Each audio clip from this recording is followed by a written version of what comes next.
Sveiki visi. Nu ką, šiandien toksai trumpas labai. Daug bendraujant su klientais ir su bičiuliais ir šeimoje visą laiką iškyla toks vienas pagrindinių klausimų. O tai kuo skiriasi socialiniai tinklai? LinkedInas, Facebookas, Instagramas, YouTube'as. Kuo ten baisiai vienas nuo kitų skiriasi? Aš tai pateikčiau tokią paprastą alegoriją, kad tiek Meta, tiek LinkedInas yra iš esmės kaip vamzdžiai. Nuleidai vandenį ir viskas. Ir tavo žinutė išsitransliavo ir kažkur nuplaukė į kanalizaciją, į istoriją, į žiniasklaidos ir socialinių tinklų kanalizaciją. YouTube'as iš tikrųjų veikia tai kaip visai kitaip. Jisai irgi turi milžinišką auditorijos pasiekimo potencialą, bet esmė, kad ten kaupiamas turinys ir į jį reiktų žiūrėti kaip į jūsų patirčių, žinių, naujienų taip pat pūlą, baseiną, jūrą, o ne drainage, vamzdį.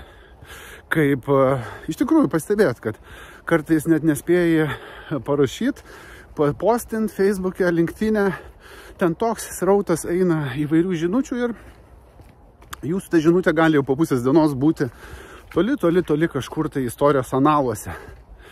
YouTube'e viskas vyksta lėčiau. Jūs investuojate savo žinias, savo laiką, savo kompetencijas, investuojate į ateitį.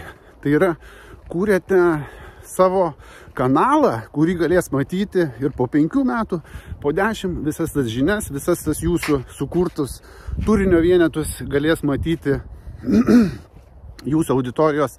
Ir esmė, kad per tuos metus jūsų turinys kaups matomumą, kaups followerius.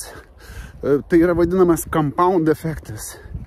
Ko nėra, Instagram'e gal irgi galima apie tai kalbėti, bet Facebookas, LinkedInas, jie yra kanalai. Jie yra kanalai skirti ištransliuoti jūsų kitur turimas žinias, tame tarpe ir YouTube'e.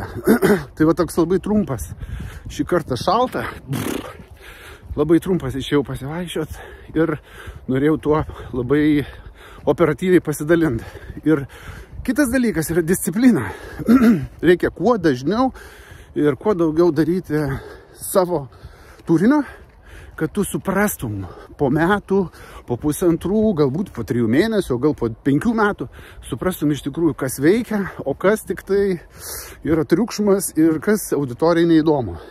Tai iš tikrųjų transliuoti, dalintis žiniomis yra svarbu praktiškai kiekvieną dieną, ką aš ir stengsiuosi darytis, aišku, tai dėl darbų ir dėl visų kitų dalykų nėra įmanoma iki galo, bet darysiu ir bandysim ir toliau testuosim. Atleiskit, kad uždusęs, šalta, bandau greitai eit.